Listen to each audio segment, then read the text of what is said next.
Este es El Brújulo, un espacio de difusión literaria para todo público de habla hispana.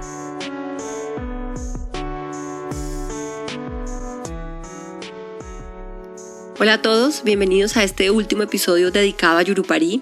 Hola Germán. Hola Lucía. Hoy tendremos un episodio un poco más variado. Vamos a hablar de varios temas que se nos fueron quedando un poco por fuera en los episodios anteriores, pero que no queremos dejar pasar en la lectura de Yurupari. Y estaremos hablando sobre todo del final del texto, el final de la historia, que nos parece que está lleno de elementos interesantes para observar. Así que bienvenidos. Te propongo, Germán, que empecemos hablando de los elementos fantásticos, que hay muchísimos en el texto y es algo sobre lo que no profundizamos en los otros episodios. Sí, Lucía, en los episodios pasados nos referimos a unos temas, digamos, que atraviesan el texto de Yurupari de manera persistente, como es la relación de Yurupari con las mujeres o todo el asunto de los rituales y las fiestas. Pero debemos decir que todos estos elementos aparecen, digamos, en un relato que está plagado de elementos maravillosos o fantásticos. Y decimos fantásticos o maravillosos, por supuesto, desde una perspectiva occidental. Seguramente estos elementos dentro de la cosmovisión de estas comunidades indígenas podrían tener otras funciones, pero para nosotros, para los lectores occidentales, digamos así, o citadinos, estos elementos se van a presentar de una manera, o se van a asociar más con lo maravilloso y con lo fantástico. Está, por ejemplo, para mencionar algunos casos, está el hecho de un personaje, por ejemplo, de cuyos huesos emana una música que va a ser entendida como la música de Yurupari en unos casos, pero también en algún otro momento su música parece mucho más oscura y demoníaca. Recordemos que este personaje después va a ser sacrificado y de sus cenizas va a crecer una palmera a partir de la cual Yurupari va a construir los instrumentos sobre los cuales nos referimos en el episodio anterior. En otra parte del texto vemos cómo una mujer se casa con un hombre que finalmente es un ave. Ella también se convierte en ave y cuando va a parir a sus hijos tiene que volver a convertirse en ser humano para poder parir. Y una especie de vergüenza le impide contarle a sus hijos que su padre es un ave. Y los hijos terminan matando a estas aves un poco por juego o por deporte, por ensayar un arco que habían construido. Entonces un poco como una especie de drama clásico a partir del cual una persona no confiesa o no revela un secreto y al no revelarlo genera una tragedia. Y estos hijos son un par de mellizos que tienen en su propio cuerpo unos atributos fantásticos, ¿no? Y que luego van a tener todo un rol en el cosmos, en la construcción del cosmos, ¿no? Sí, de allí va a salir, surge, o esto se da en el contexto de la leyenda de Pinón. Hay que recordar que en esta versión de Yurupari se incluye esta versión de la leyenda de Pinón, que es uno de los antepasados de los Tariana solamente, sí, se ha asociado sobre todo con la tribu de los Tariana, y Pinón vendría a ser como uno de esos antepasados, también como una especie de héroe, digamos, mítico, anterior a Yurupari, y que de alguna manera se le va a adjudicar la población de la tierra. El poblamiento, perdón. Ajá, sí, el poblamiento o el repoblamiento, ¿no? Y su hermana terminará convertida en una constelación. En una constelación que es la constelación de las Pléyades. Ella vendrá a ser la Ceusi celeste. Tenemos que recordar que después hay una Ceusi terrestre que es la madre de Yurupari. Y otro elemento fantástico que también de alguna manera podemos relacionar con ciertas tradiciones occidentales es el de las metamorfosis. Hay una parte en el texto donde los ancianos de la tribu, que son, digamos, los primeros que van a traicionar a Yurupari.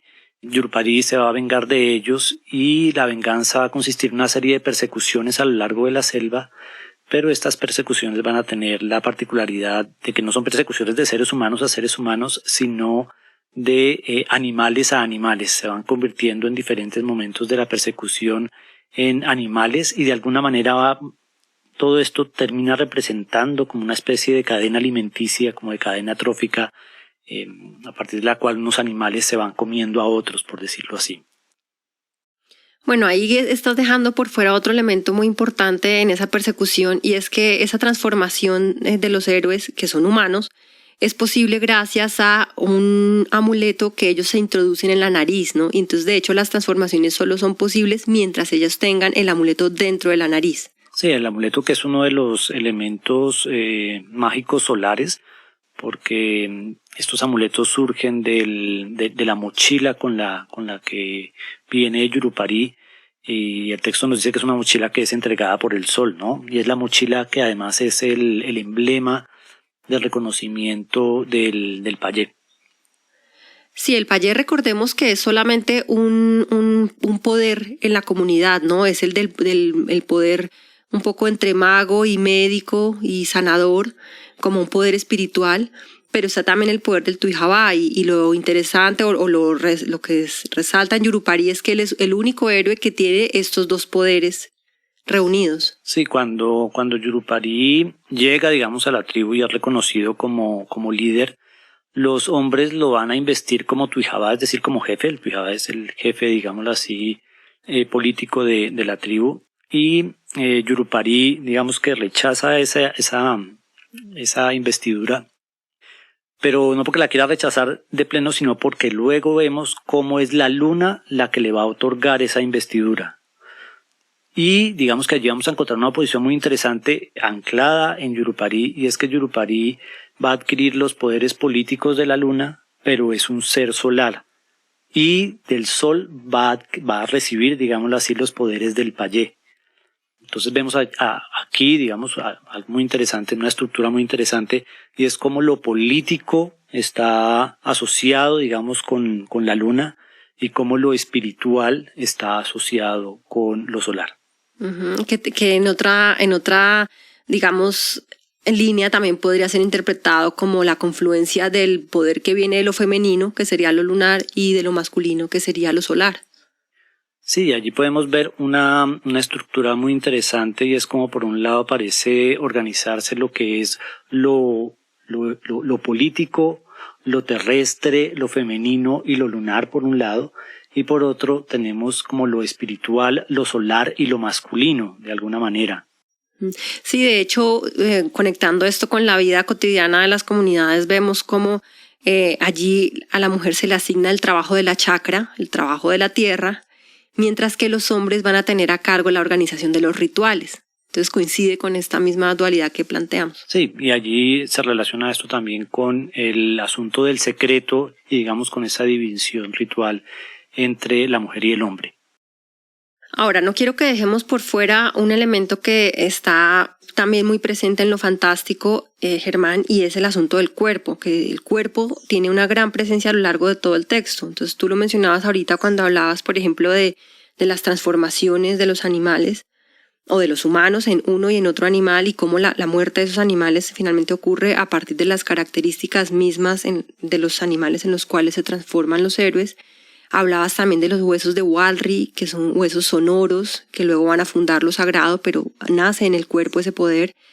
Hablábamos también del amuleto que se introduce en la nariz, y el amuleto solo funciona mientras esté adentro de la nariz del personaje.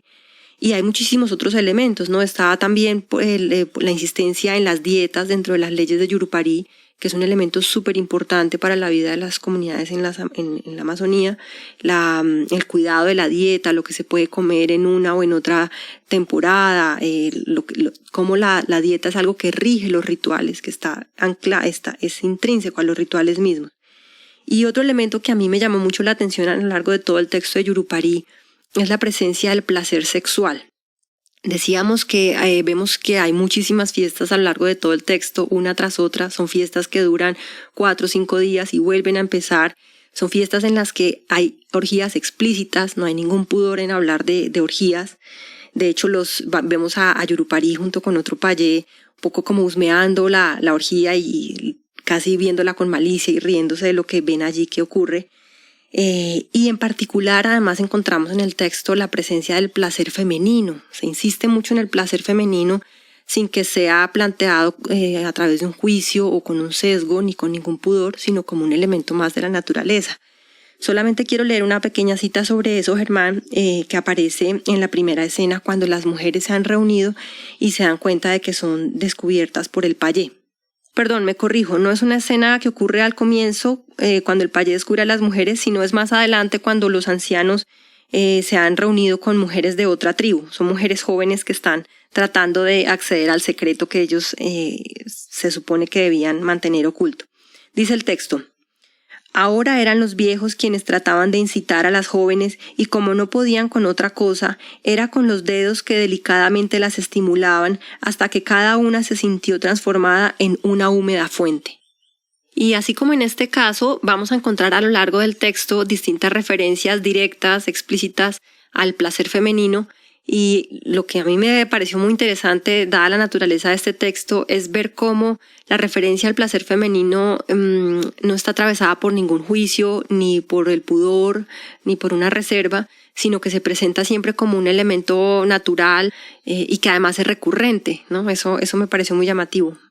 Sí, la sexualidad es un tema muy recurrente en el texto y también la vamos a encontrar en medio de las fiestas y los rituales, lo que nos insiste en cómo el cuerpo tiene un lugar central en la cosmovisión de estas comunidades. Y otro elemento también muy corporal es el de la ingesta de diferentes sustancias en los rituales. Aquí quisiera insistir en que muchos de los estudios sobre los rituales de Yurupari, el mito de Yurupari y los estudios sobre el texto mismo del que nos ocupamos ahora, se olvidan, no sé qué tan conscientemente, de este elemento. En el texto de Yurupari, en varias ocasiones los participantes en los rituales consumen el yagé, llamado aquí en el texto kaapi. Incluso el mismo Stradeli, para los que quieran saber quién es Stradeli, les recomendamos el primer episodio de este ciclo sobre Yurupari. El mismo Stradeli, en sus notas de viaje a lo largo del Vaupés, nos va a contar cómo asiste precisamente a unos rituales asociados a Yurupari y cómo allí se consume el yagé que a él no le dan, y él cuenta que la explicación que le dieron a él para no darle de beber yagé es que de pronto era muy fuerte para él y que él no estaba acostumbrado, pero después se entera por otra fuente que lo que pasa es que en ese yagé habían mezclado también polvo de muerto.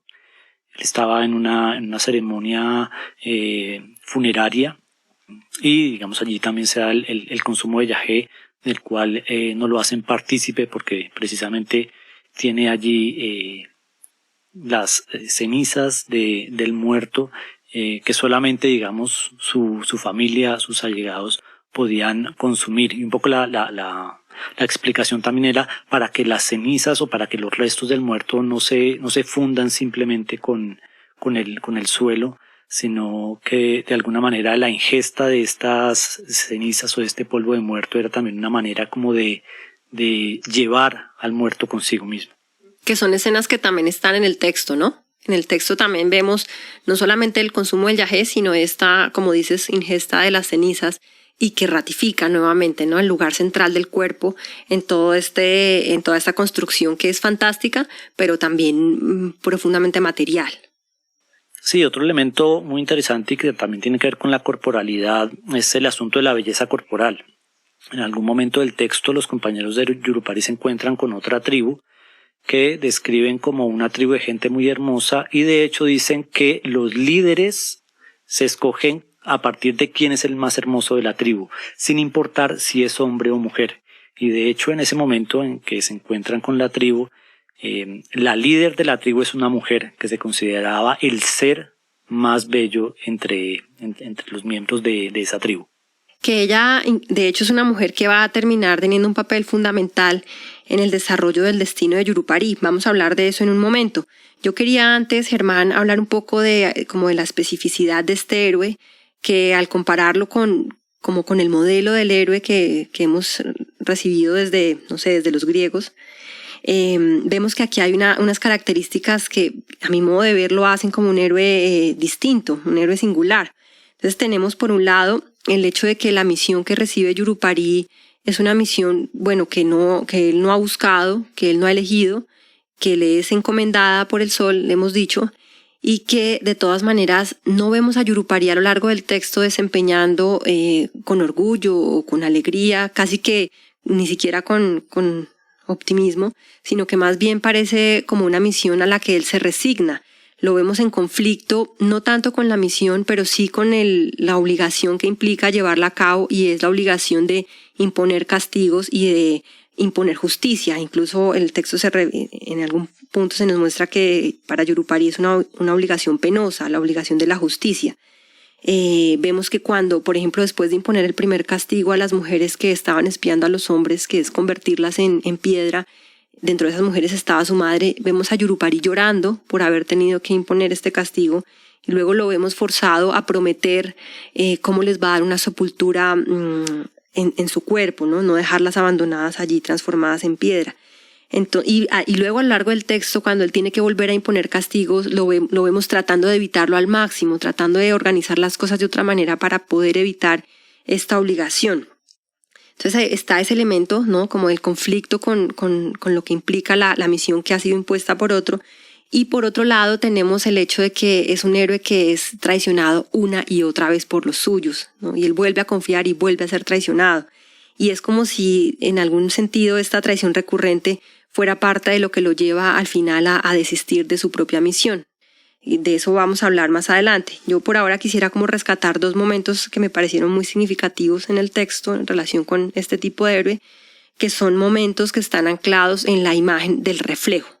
Entonces en la primera parte del texto vemos que Yurupari va a llorar a su madre petrificada, y en la cara de esta mujer petrificada él ve el reflejo del sol. Y en ese reflejo del sol hay como un primer momento de revelación para Yurupari. Entendemos que es cuando él se da cuenta que tiene que hacer la promesa de ir, hacer la misión y volver para sepultar a las mujeres, ¿no? Entonces el reflejo como un momento de revelación. Y esto vuelve a aparecer al final del texto, que es cuando, ya vamos a desglosar un poquito el final, pero solamente para rescatar la imagen del reflejo, vemos a Yurupari reflejándose en un lago. Y ese lago ha sido la transformación de la mujer que será elegida por Yurupari como su mujer. Esa mujer ha sido transformada primero en montaña, después ha sido transformada en un lago. Y en ese lago Yurupari se refleja, ve su propio reflejo, y allí es cuando vemos que tiene como la revelación definitiva de lo que él va a elegir como su propio destino, ¿no? Ahí él accede a una verdad que intuimos que lo ha tenido inquieto a lo largo de todo el texto. Sí, Lucía, el texto de Yurupari en ese sentido tiene una gran complejidad, porque por encima, digamos, en superficie, parece que el texto nos cuenta cómo Yurupari viene al mundo a cambiar las costumbres de su pueblo, y en algún sentido lo logra, por supuesto. Digamos, vamos a ver como en el texto diferentes tribus que hacen parte de su pueblo, digámoslo así, un pueblo grande, digamos, desperdigado por la selva, van a conocer, digamos, sus secretos, a aceptar sus secretos, a conocer estas nuevas costumbres, y las van a aplicar, y se nos dice como en diversas tribus estas costumbres se van a implementar y se van a seguir. Pero digamos también al mismo tiempo de que asistimos a este relato de Yurupari cambiando las costumbres, también tenemos otro relato por debajo, y es como el texto también nos cuenta es cómo sus compañeros, los miembros de su propia tribu, lo van a traicionar constantemente, y cómo las mujeres, bien sean las de su propio pueblo o las de otras tribus, se le van a oponer constantemente a lo que él quiere implementar. Y esto lo vamos a ver desde el principio hasta el final. Así que vamos a tener como un relato ambivalente. Por un lado, Yurupari cambiando las costumbres, pero por otro lado, Yurupari no siendo víctima, sino más bien Yurupari viendo cómo los suyos siempre van a estar en una contradicción constante con él.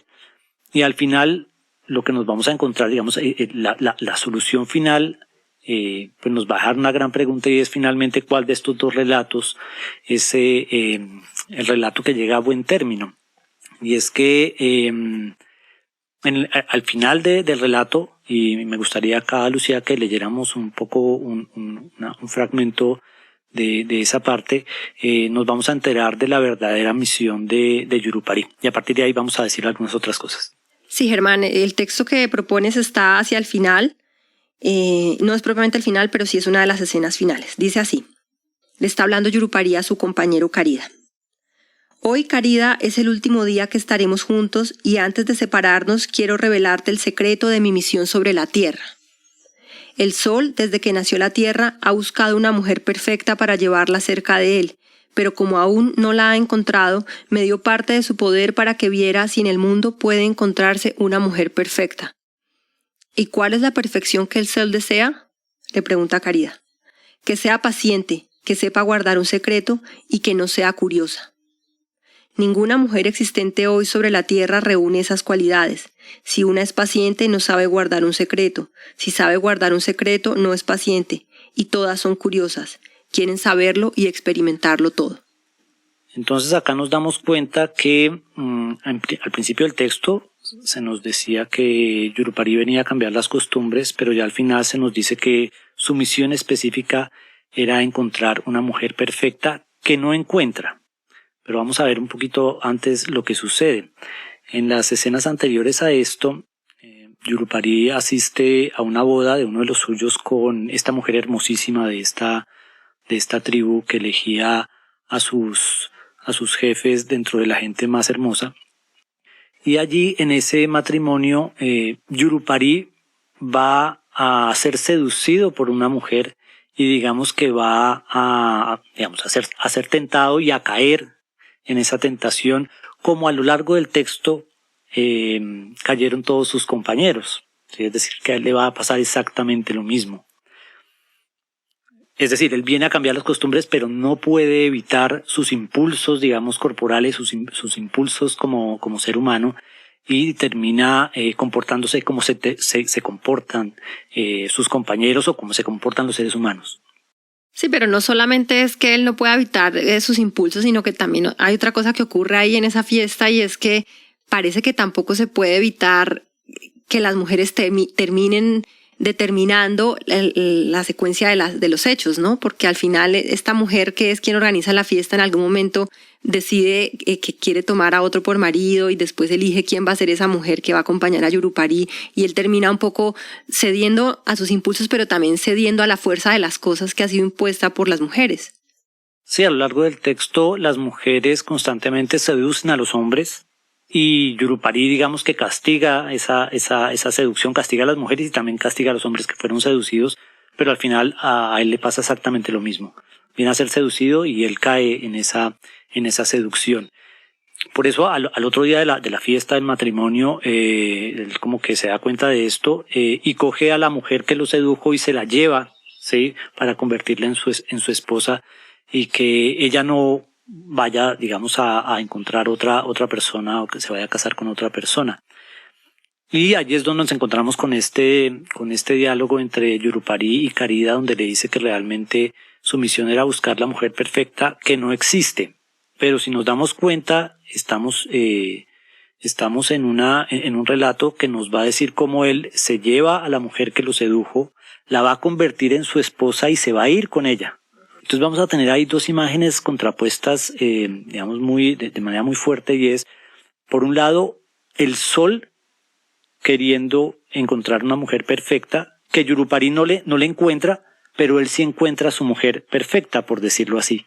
¿Sí? Y él se va. Entonces pareciera, aunque él dice que no lleva a cabo la misión del Sol, parece que sí. Y al final parece que lo que nos quisiera decir es que Yurupari al final es el que se transforma. Él viene a transformar a sus comunidades, y lo que vemos es más bien cómo Yurupari se transforma. Se transforma de ese mandato del Sol, que era buscar una mujer perfecta, ideal, que no existe, digámoslo así, pero termina encontrando es la mujer real, la mujer perfecta para él. Sí, lo que yo había interpretado ahí era que no era como que sí había cumplido ese mandato en otro sentido al haberse transformado, sino que lo que yo intuía en ese momento de revelación del que hablaba hace un momento, cuando Yurupari se ve reflejado en el agua, que es su mujer, ¿no? Ya voy a hablar de esa transformación. Lo que yo interpretaba era que Yurupari acaba encontrando su propia misión y acogiendo su propio destino, su propia tarea, ¿no? Y que yo interpreto además que consiste como en una revelación que le indica acoger su propia naturaleza, que es una naturaleza que en la superficie podríamos entender como el hombre y la mujer siempre juntos, ¿no? O el amor, o el predominio de la pareja, de la unión, pero que yo creo que tiene que ver más con acoger la naturaleza del estar acompañado, ¿no? Que no es el héroe solitario que cumple la misión de otro, sino que encuentra su propia misión y elige llevarlo a cabo, y parte de esa misión es estar acompañado del ser elegido. Y esta imagen de Yurupari alejándose con su esposa, un poco como que culmina también esta narración sobre las mujeres. Las mujeres al principio del texto van a ser puestas en duda, digámoslo así, y a lo largo del texto va a haber toda un conflicto entre Yurupari, las leyes de Yurupari, los hombres, contra las mujeres, pero vemos que al final las mujeres no se transforman, es decir, las mujeres mantienen su propia identidad, ¿sí? Un poco esta esposa de Yurupari, Karuma, va a representar cómo las mujeres a lo largo del texto no cambian. O sea, no cambian en sentido negativo, sino que más bien mantienen su resistencia a lo largo del texto y se la imponen a Yurupari, quien finalmente la acepta. Sí, entonces yo estoy de acuerdo con lo que tú planteas sobre cómo se mantiene la naturaleza de las mujeres estable a lo largo del texto, mientras que vemos transformándose la postura, la naturaleza del hombre, que te decía, yo interpreto como la decisión, la revelación de acoger la dualidad, de acoger en últimas la naturaleza propia, de acoger finalmente lo humano. Y que yo creo, Germán, que esta decisión de acoger lo humano es un mensaje de rebeldía, es un mensaje de resistencia en contra del mensaje de las misiones, en contra de esta imagen del héroe que está solo, que reniega de las mujeres, que impone un Dios de sacrificio y que se opone pues a esta cosmovisión tan viva, tan carnal, y que celebra continuamente la fiesta y el cuerpo, ¿no? Sí, bueno, un final que de todas maneras es muy, muy abierto. Creo que admite varias lecturas, varias interpretaciones, sobre todo poniéndolo en perspectiva con respecto al mismo texto, porque el texto propone, digamos, unos desarrollos narrativos que van por un lado, y el final de todas maneras siempre se manifiesta con una fuerte tensión con respecto al resto del texto, invitándonos a preguntarnos finalmente qué es lo que sucede. Si el hecho de que Yurupari no haya cumplido la misión del sol y se vaya con una mujer, ¿cómo lo debemos interpretar? ¿Cómo lo debemos entender? Sí, y esa relación, ¿no? Esa imagen al final de Yurupari yéndose con una mujer, con su esposa, y el contraste que hay al principio de, por ejemplo, las mujeres completamente en conflicto y en tensión con el payé, por ejemplo. Sí, yo creo que en distintas líneas de interpretación que podamos asumir del texto, de todas maneras sí que hay un elemento de resistencia muy fuerte, tanto dentro de los elementos que el texto mismo propone, como poniéndolo o enfrentando a los elementos de contexto cultural de los que hemos hablado en otros capítulos, ¿no? Entonces, bueno, pues yo creo que podemos dejar acá, Germán, con una invitación a leer y a releer Yurupari, pues un poco en clave de resistencia. Bueno, Lucía, con esto terminamos entonces estos 4 episodios sobre Yurupari. Recordar que nosotros solamente quisimos como seleccionar los elementos que nos parecieron más sobresalientes, pero siempre con el ánimo de recomendar, digamos, esta lectura cuya experiencia pues vale la pena vivir. Nos vemos en la próxima. Bueno, nos vemos en la próxima.